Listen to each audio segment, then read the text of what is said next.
They never break you with anger first. They break you with silence. It's not the kind of silence that feels peaceful. It's the kind that leaves you wondering what you did wrong. It's the weapon that doesn't draw blood, it drains certainty. The kind that leaves strong men questioning their own strength. Every man who's ever loved deeply has felt it. That quiet shift in the air. One day, the warmth is there, her laughter, her curiosity, the way she used to hang on to your every word. Then, something changes. The warmth fades. The texts get shorter. The eyes go colder. She doesn't yell. She withdraws. At first, you think it's just a phase. You tell yourself she's tired or distracted. But deep down, you know better. You can feel it, that invisible pull being replaced by distance. And no matter how confident you are, that kind of silence rewires your mind. It makes you chase, explain, justify. You start performing for attention that once came freely.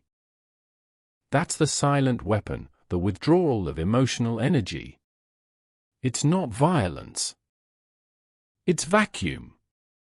It's the slow starvation of intimacy. And it's how even the strongest men get broken. Because when you've been the protector all your life, the one who provides, solves, endures, you don't know how to fight what you can't see. You can't punch absence. You can't reason with indifference. You can't fix what won't speak. So you do the only thing your conditioning tells you to do, you try harder. You show more affection, more patience, more logic. You step deeper into the quicksand, thinking effort will save you. But effort is the trap. Because the more you give, the less she has to. And that's where the game begins. You start to measure your worth by how quickly you can restore her affection. You forget who you were before the silence started. You lose yourself trying to find her. The silence isn't punishment, it's control. It tells you that love is conditional, and the condition is submission. You stop being her equal. You become her student, learning to anticipate, to adapt, to walk on eggshells so quietly that even your thoughts make no sound. You begin to shrink. Not because you're weak, but because you're human. Because every strong man has a soft place he hides from the world. And that's exactly where the weapon aims, not at your ego, but your empathy. This is how the strong are broken, not with noise, but with absence. Not with insult, but with withdrawal. Because silence makes you speak in your own defense, and when you start explaining yourself to win affection, you've already lost authority. The first time it happens, you'll rationalize it. You'll say she just needs space. But the space stretches longer each time. And what was once love becomes performance. You'll replay every conversation, trying to spot the invisible moment you went wrong. You'll question your tone, your words, your timing. That's the psychological trap. She doesn't have to accuse you of anything. You'll accuse yourself. This is emotional conditioning, intermittent reinforcement. A cycle of reward and punishment, silence and affection, that creates addiction. Because the rare moments of warmth become the drug. You'll chase them harder each time they disappear. It's not cruelty, it's control disguised as emotion. And she might not even realize she's doing it. Many don't. But the result is the same. The man who once walked with certainty now walks on glass. He starts to filter himself. He pauses before he speaks. He studies her micro-expressions like they hold divine truth. He turns self-awareness into self-doubt. That's the transformation from leader to pleaser. From grounded to guessing. The weapon works best on men who value peace over truth. Because those men will destroy themselves to avoid conflict. But here's the paradox: the more you try to keep the peace, the more you feed the power imbalance that destroys it. He starts remembering who he used to be. The man who laughed without measuring his tone. The man who led with certainty, who didn't fear being misunderstood. But that man feels distant now, like an old photograph. What replaced him is careful, cautious, constantly editing himself. The irony is that he thought protecting her feelings would protect the relationship. Instead, it turned him into a stranger. Because when you start filtering truth to avoid rejection, you begin rejecting yourself first. He sits in silence, sometimes late at night, trying to trace where it all shifted. The first compromise. The first moment he ignored that small, uneasy voice that whispered, "This doesn't feel right." He remembers how she'd withdraw affection when he stood his ground, and how quickly she'd return it when he softened. It felt like reconciliation, but it was reinforcement. The weapon doesn't fire once, it repeats until you stop noticing. There's something psychologically elegant about this weapon. It doesn't punish overtly. It rewards selectively. It lets you destroy yourself with good intentions. And that's why it's so hard to escape, because you think you're doing the right thing. He begins to question his worth in subtle ways. Maybe he's not as patient as he thought. Maybe he's too demanding, too cold, too distant. These thoughts come quietly but sting like truth. Because manipulation works best when it borrows the voice of your self-doubt. She doesn't need to say, "You're not enough." He'll say it to himself, in her absence, while trying to decode what went wrong. That's the brilliance of emotional control. It replaces confrontation with confusion.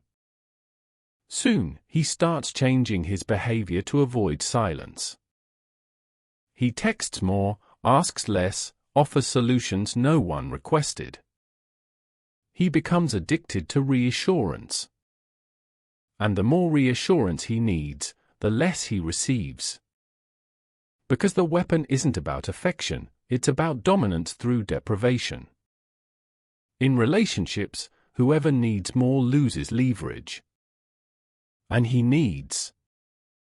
Not for love, but for balance. His nervous system can't rest until he feels accepted again. That's not romance, that's withdrawal. The same way an addict craves relief, not pleasure. What he doesn't realize is that silence is now her language of power. She can command him without words. One distant look, one ignored message, and he's spiraling. That's control at its purest, when the smallest gesture dictates another person's emotional climate. Strong men rarely see it coming because it doesn't fit their idea of manipulation. They imagine betrayal as loud, arguments, infidelity, deceit. But emotional detachment is quieter. It wears the mask of exhaustion, disinterest, "I just need space." It's the weapon that hides behind reason. And reason is easy to defend. How can he accuse her of silence? Of emotional absence? It sounds irrational. So he doubts his intuition, again. And that's the loop: silence, confusion, self-blame. Repeat until the man forgets who he was before the noise stopped. But there's always a moment of awakening. It usually happens in stillness, when he's driving alone, or standing in the shower, or staring at the ceiling at 2 a.m. A voice surfaces. Faint, but familiar. It says, "This isn't love. This is dependence." At first, he rejects it, because facing that truth means admitting how far he's fallen. But truth has a way of seeping through cracks. And once it enters, it spreads fast. He begins to detach emotionally. Not out of anger, but necessity. He stops chasing validation. Stops explaining himself. He starts to listen again, not to her, but to himself. At first, she notices the difference. The weapon loses power when the target stops responding. She becomes restless, maybe even angry. She tries to trigger the old patterns: withdrawal, blame, guilt. But it doesn't land. Because the moment he stops fearing her silence, it becomes meaningless. That's the paradox of power: it only exists as long as it's believed. Once he stops reacting, the illusion collapses. He remembers something a therapist once said: the person who controls the pace of emotional exchange controls the relationship. For months, she dictated the pace: who speaks, who waits, who begs. Now he reclaims it, not through confrontation, but through stillness. He starts rebuilding his boundaries.